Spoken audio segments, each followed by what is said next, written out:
Lots of attention being paid to MicroStrategy these days. I've even had a few comments if I could comment on what's going on, because they are issuing convertible debt to buy Bitcoin, and the price of the stock is going up, thereby putting the bonds, the convertible bonds, into a conversion position and diluting the current shareholders. And I've made the argument that there is no leverage here. There is no leverage, but this is a slide from MicroStrategy's last quarterly earnings showing the impact of intelligent leverage. Can't argue with this slide. And I'm going to show you on the next screen how this is done. Look at this. Total Bitcoin. You're going from December 31st. This is just year to date, first three quarters. 33% increase in the total Bitcoin, right? But if we look at their share count, and to their benefit, they're using an assumed diluted share count. The difference between assumed diluted and fully diluted is fully diluted will use the treasury method. Anything that can be converted should be converted.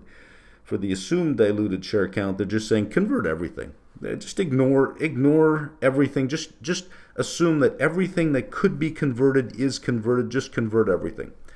Now, it is a little bit questionable because every year they have huge amount of stock-based compensation. So this is not forecasting out a couple of years of dilution for free, right? And then because they have share-based compensation. So, but still, let's see what they got here. 13% increase. 13% increase, but a 33% increase in the Bitcoin count.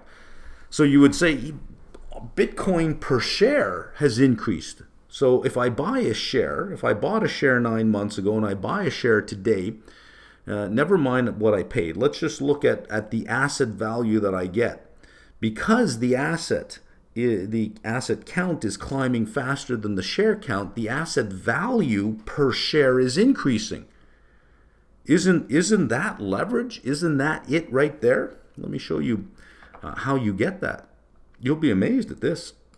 Okay, I'm going to give you just a really simple example, but the logic would be the same no matter what numbers you created. You can prove it for yourself by just creating scenarios on your own, and you'll see that the math always works out. Let's start with a simple example here. Let's say we have a company that has 10 units of something valued at $1. These 10 units. So under assets we have 10, and we're really only concerned with that. We'll call it some kind of cryptocurrency, let's say, but that's all we're concerned about. And let's say that we have 1,000 shares that are valued at 50 cents a share. There's our initial condition. What we'd like to do is increase our asset count. Let's buy 10 more of these. They're trading at $1 a piece, so we'll have $20 in assets. We've got to buy 10 more. But the business that we run doesn't make any money. Let's say that we have a software business, and the software business loses money each year. So we can't really use cash flow from operations to do it. So what we'll do is we'll raise $10 in convertible debt. That's nice and simple. And since each share is 50 cents, we're raising $10, it'll convert to 20 shares. And we raise $10 in convertible debt. We can buy 10 more of these for $1. Our asset value goes to 20. Our asset count went from 10 to 20 because we bought 10 more. We had a 100% increase in our asset count. Let us just fully dilute everything. Let's say, okay, well, it's convertible debt, but it converts to 20 shares. Let's just say on an assumed converted basis, you got 1,020 shares. That is a 2% increase in your share count, right? 100% increase in your asset count.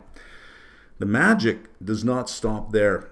Here we had 10 units of something for 1,000 shares. So each share represented a 1% ownership of one unit.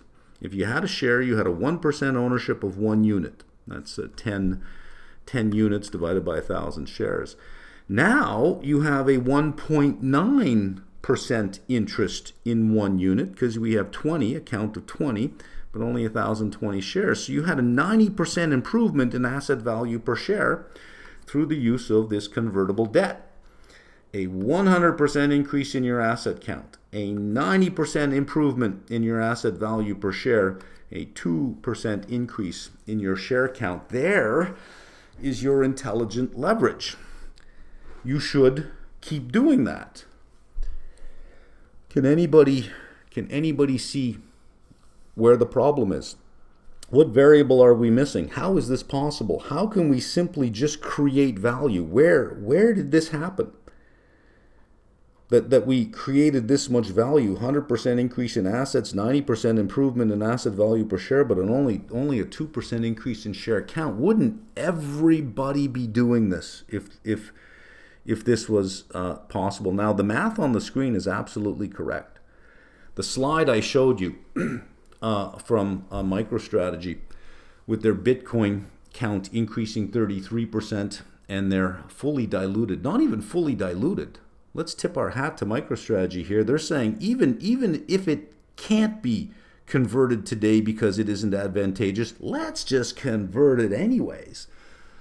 The assumed diluted shares only increased 13%, so that the asset value per share has increased. Look what I've done, 90% improvement, 100% increase, only 2%. Where is the mathematical problem? Everything has to balance. You can't just create stuff out of nothing. Where's the problem? This is what I'm betting. If I have this is what I'm betting you can't figure out. Now this on its own would be, call it illegal on its own.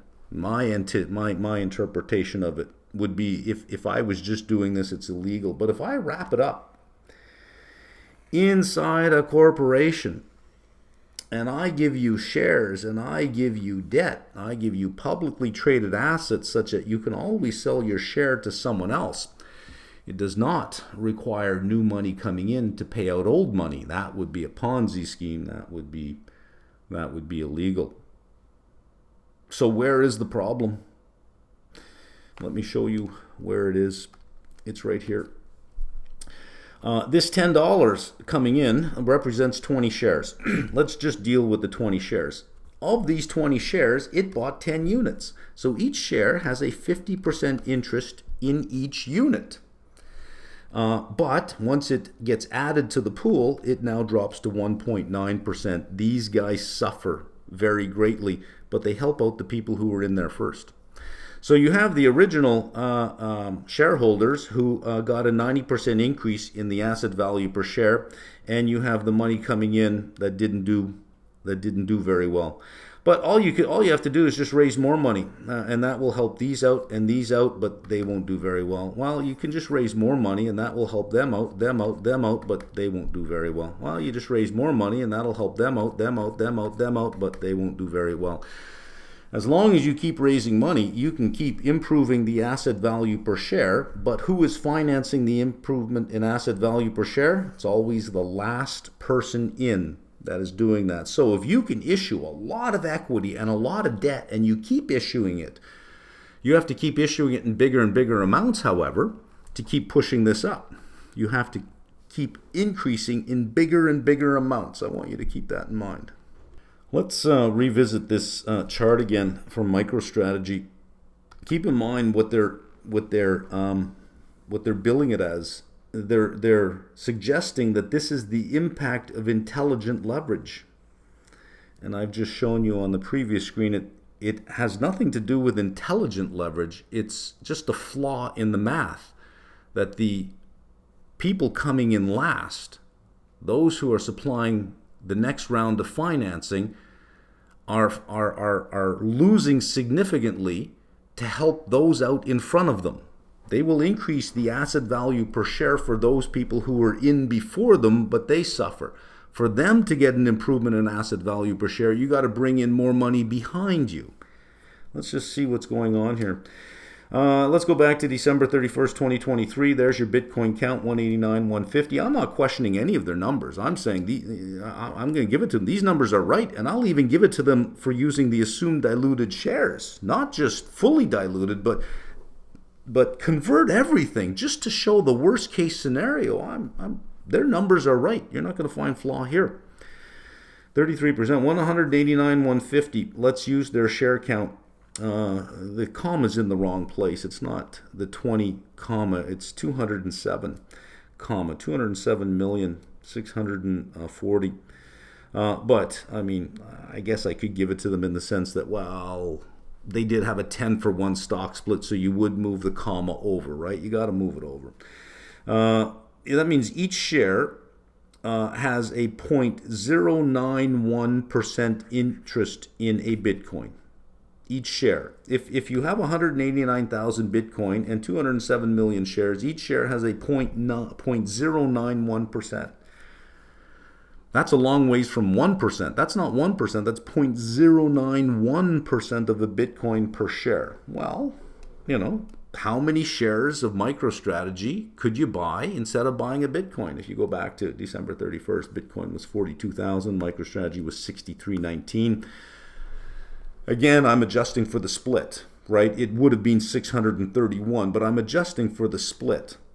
You could buy 668.86 shares. You could have bought a Bitcoin for 42,000, or you could have bought 668 shares of MicroStrategy. It's the same amount of money. If you bought 42,265 of Bitcoin, you own 100% of one Bitcoin.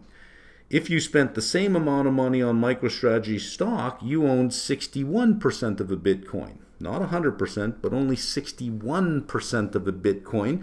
But that's okay because apparently you have intelligent leverage. Look, 33% and it only was 13%.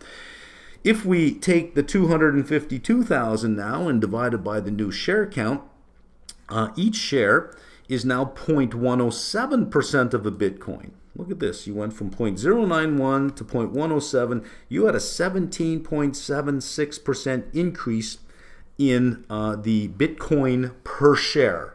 The asset value per share increased 17.676%. Bitcoin count increased 33, and as long as this increase is less, you will get an increase in the Bitcoin per share. But at whose expense? Remember on the previous screen, it's the last money coming in that helps to pay for all the money in front of it. Let's look at today. Bitcoin, 90,000. Last closing price, 90,000. MicroStrategy closed at $340. So you could buy one Bitcoin for 90,000, or you could buy 266.7 shares of MicroStrategy. Each share representing 0.107 of a Bitcoin, you'd own almost 29% of a Bitcoin. You could have bought 100% of a Bitcoin, but instead you said, no, I'm going to go for 29% of a Bitcoin because, of course, I have intelligent leverage. That leverage only works if MicroStrategy plans to raise more money. And then for those people, that leverage only works if it plans to raise even more money. And then for those people, for it to work out, it must raise even more money.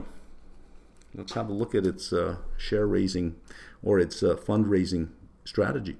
So here it is, their capital raising target, 2025 to 2027. It says illustrative. Their plan is to raise $42 billion in capital over the next 3 years in equal amounts of debt and equity. I'm just going to move a few things around here so that we can see sort of what's going on just a little bit better. So let's just kind of move some things around here. And remember what I said it relies on. You have to keep raising money, and you have to keep raising money in larger and larger increments to get this done. It's the only way to make this happen, right? Give me a second here. I just want to rearrange something. And let's just turn this over on its side like this. There is their fundraising strategy, is if they do raise this amount of money, they can increase the number of Bitcoin per share that existing shareholders would have at, of course, the cost of these shareholders. But they can make these shareholders okay by raising even more money to help everyone above them to raise the value of Bitcoin per share. But keep in mind, they're financing 100% of the increment, but only getting a percentage of it. But that's okay. You can raise even more money the next year to help everybody else out in front. Of course, they would suffer quite a bit, but they would help everybody else out in front by raising the Bitcoin per share. And as long as you have a Bitcoin count that is that size and a share count that is that size, any increase in here would look like a large number compared to the increase in here. It would also make it look like you're increasing the asset value per share, but it relies on larger and larger and larger amounts of money coming in. I don't know what I would call that shape. I'm not sure if there's a word for it. It doesn't seem like it mathematically makes sense, because it does rely on an infinite regression into larger and larger amounts. There's a name for this. I don't know what it is. If anybody has an idea of what this is called, I think we've seen this before, but I'm not really sure what it's called. If you wrap it inside an organization that has shares, and shareholders are freely trading the shares, and shareholders are freely buying the equity and freely buying the bonds, and they can trade the equity and the bonds in the market, well, that's not a Ponzi scheme, because you can trade, you don't have to rely on new money coming in to get your money out. But if you're looking at the asset value per share, that can only increase if you have new money coming in and bigger and bigger and bigger amounts of money coming in. I don't know. Do you guys got a name for this thing?